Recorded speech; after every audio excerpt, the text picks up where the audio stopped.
The Singing Lesson by Katherine Mansfield. Read by Dr. Whitney Costers. With despair, cold, sharp despair, buried deep in her heart like a wicked knife, Miss Meadows, in cap and gown and carrying a little baton, trod the cold corridors that led to the music hall. Girls of all ages, rosy from the air and bubbling over with that gleeful excitement that comes from running to school on a fine autumn morning, hurried, skipped, fluttered by. From the hollow classrooms came a quick drumming of voices. A bell rang. A voice like a bird cried, "Muriel." And then there came from the staircase a tremendous knocking. Someone had dropped her dumbbells. The science mistress stopped Miss Meadows. "Good morning," she cried in her sweet, affected drawl. "Isn't it cold? It might be winter." Miss Meadows, hugging the knife, stared in hatred at the science mistress. Everything about her was sweet, pale, like honey. You would not have been surprised to see a bee caught in the tangles of that yellow hair. "It is rather sharp," said Miss Meadows grimly. The other smiled her sugary smile. "You look frozen," she said. Her blue eyes opened wide. There came a mocking light in them. Had she noticed anything? "Oh, not quite as bad as that," said Miss Meadows, and she gave the science mistress, in exchange for her smile, a quick grimace and passed on. Forms 4, 5, and 6 were assembled in the music hall. The noise was deafening. On the platform by the piano stood Mary Beasley, Miss Meadows' favorite, who played accompaniments. She was turning the music stool. When she saw Miss Meadows, she gave a loud warning, "Shh, girls!" And Miss Meadows, her hands thrust in her sleeves, the baton under her arm, strode down the center aisle, mounted the steps, turned sharply, seized the brass music stand, planted it in front of her, and gave 2 sharp taps with her baton for silence. "Silence, please, immediately!" And looking at nobody, her glance swept over that sea of colored flannel blouses, with bobbing pink faces and hands, quivering butterfly hair bows, and music books outspread. She knew perfectly well what they were thinking. "Meaty isn't a wax." Well, let them think it. Her eyelids quivered. She tossed her head, defying them. What could the thoughts of those creatures matter to someone who stood there bleeding to death, pierced to the heart, by such a letter? "I feel more and more strongly that our marriage would be a mistake. Not that I do not love you. I love you as much as it is possible for me to love any woman. But, truth to tell, I have come to the conclusion that I am not a marrying man, and the idea of settling down fills me with nothing but," and the word disgust was scratched out lightly and regret written over the top. "Basil." Miss Meadows stalked over to the piano, and Mary Beasley, who was waiting for this moment, bent forward. Her curls fell over her cheeks while she breathed. "Good morning, Miss Meadows," and she motioned towards, rather than handed to her mistress, a beautiful yellow chrysanthemum. The little ritual of the flower had been gone through for ages and ages, quite a term and a half. It was as much part of the lesson as opening the piano. But this morning, instead of taking it up, instead of tucking it into her belt while she leant over Mary and said, "Thank you, Mary, how very nice," turned to page 32. What was Mary's horror when Miss Meadows totally ignored the chrysanthemum, made no reply to her greeting, but said in a voice of ice, "Page 14, please, and mark the accents well." Staggering moment. Mary blushed until the tears stood in her eyes, but Miss Meadows was gone back to the music stand. Her voice rang through the music hall. "Page 14. We will begin with page 14, a lament.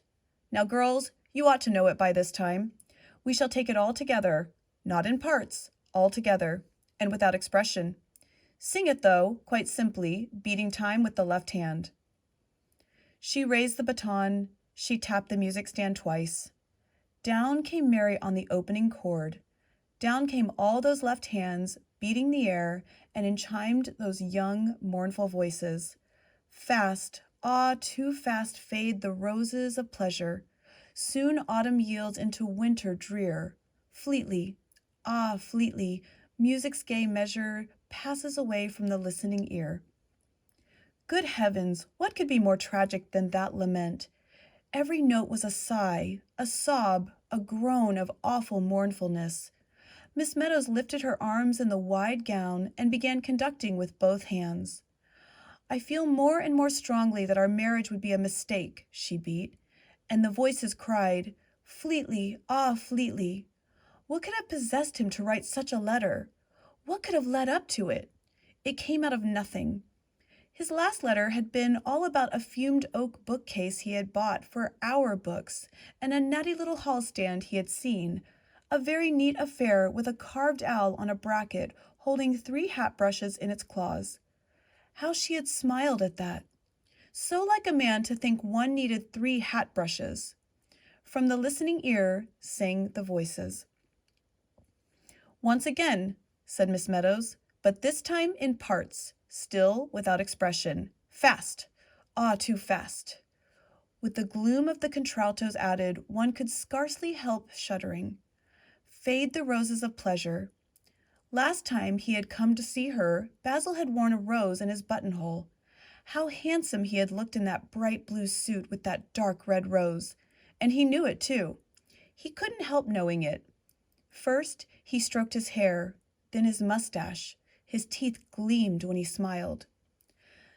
The headmaster's wife keeps on asking me to dinner. It's a perfect nuisance. I never get an evening to myself in that place. But can't you refuse? Oh, well, it doesn't do for a man in my position to be unpopular. Music's gay measure, wailed the voices. The willow trees outside the high, narrow windows waved in the wind. They had lost half their leaves. The tiny ones that clung wriggled like fishes caught on a line. I am not a marrying man. The voices were silent. The piano waited. Quite good, said Miss Meadows, but still in such a strange, stony tone that the younger girls began to feel positively frightened. But now that we know it, we shall take it with expression. As much expression as you can put into it. Think of the words, girls. Use your imaginations. Fast, ah, too fast, cried Miss Meadows. That ought to break out a loud, strong forte, a lament. And then, in the second line, winter drear, make that drear sound as if a cold wind were blowing through it. Drear, said she so awfully that Mary Beasley on the music stool wriggled her spine. The third line should be one crescendo, Fleetly, ah, Fleetly, music's gay measure. Breaking on the first word of the last line passes, and then on the word away, you must begin to die, to fade, until the listening ear is nothing more than a faint whisper. You can slow down as much as you like, almost on the last line. Now, please. Again, the 2 light taps. She lifted her arms again. Fast, ah, too fast. And the idea of settling down fills me with nothing but disgust. Disgust was what he had written. That was as good as to say their engagement was definitely broken off. Broken off. Their engagement. People had been surprised enough that she had got engaged. The science mistress would not believe it at first. But nobody had been as surprised as she. She was 30. Basil was 25. It had been a miracle, simply a miracle, to hear him say as they walked home from church that very dark night, You know, somehow or other, I've got fond of you. And he had taken hold of the end of her ostrich feather boa. Passes away from the listening ear. Repeat, repeat, said Miss Meadows. More expression, girls. Once more. Fast, ah, too fast. The older girls were crimson. Some of the younger ones began to cry. Big spots of rain blew against the windows, and one could hear the willows whispering, Not that I do not love you. But my darling, if you love me, thought Miss Meadows, I don't mind how much it is. Love me as little as you like. But she knew he didn't love her. Not to have cared enough to scratch out that word disgust so that she couldn't read it. Soon autumn yields unto winter drear. She would have to leave the school, too. She could never face the science mistress or the girls after it got known. She would have to disappear somewhere. Passes away. The voices began to die, to fade, to whisper, to vanish. Suddenly, the door opened. A little girl in blue walked fussily up the aisle, hanging her head, biting her lips, and twisting the silver bangle on her red little wrist. She came up the steps and stood before Miss Meadows. "Well, Monica, what is it?" "Oh, if you please, Miss Meadows," said the little girl, gasping. "Miss Wyatt wants to see you in the mistress's room." "Very well," said Miss Meadows, and she called to the girls, "I shall put you on your honor to talk quietly while I'm away." But they were too subdued to do anything else. Most of them were blowing their noses. The corridors were silent and cold. They echoed to Miss Meadows' steps. The headmistress sat at her desk. For a moment she did not look up. She was, as usual, disentangling her eyeglasses, which had got caught in her lace tie. "Sit down, Miss Meadows," she said very kindly, and then she picked up a pink envelope from the blotting pad. "I sent for you just now because this telegram has come for you." "A telegram for me, Miss Wyatt?" Basil! He had committed suicide, decided Miss Meadows. Her hand flew out, but Miss Wyatt held the telegram back a moment. "I hope it's not bad news," she said, so more than kindly. And Miss Meadows tore it open. "Pay no attention to letter. Must have been mad. Bought hat stand today. Basil," she read. She couldn't take her eyes off the telegram. "I do hope it's nothing very serious," said Miss Wyatt, leaning forward. "Oh, no, thank you, Miss Wyatt," blushed Miss Meadows. "It's nothing bad at all. It's—" and she gave an apologetic little laugh. "It's from my fiancé saying that—" There was a pause. "I see," said Miss Wyatt, and another pause. "Then, you've 15 minutes more of your class, Miss Meadows, haven't you?" "Yes, Miss Wyatt." She got up. She half ran towards the door. "Oh, just 1 minute, Miss Meadows," said Miss Wyatt. "I must say I don't approve of my teachers having telegrams sent to them in school hours, unless in case of very bad news, such as death," explained Miss Wyatt, "or a very serious accident, or something to that effect.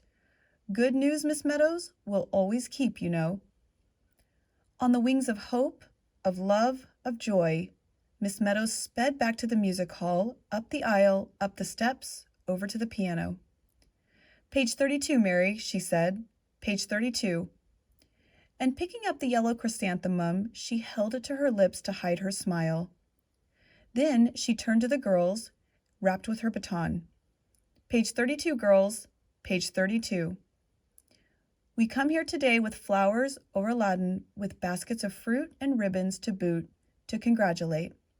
"Stop, stop," cried Miss Meadows. "This is awful. This is dreadful." And she beamed at her girls.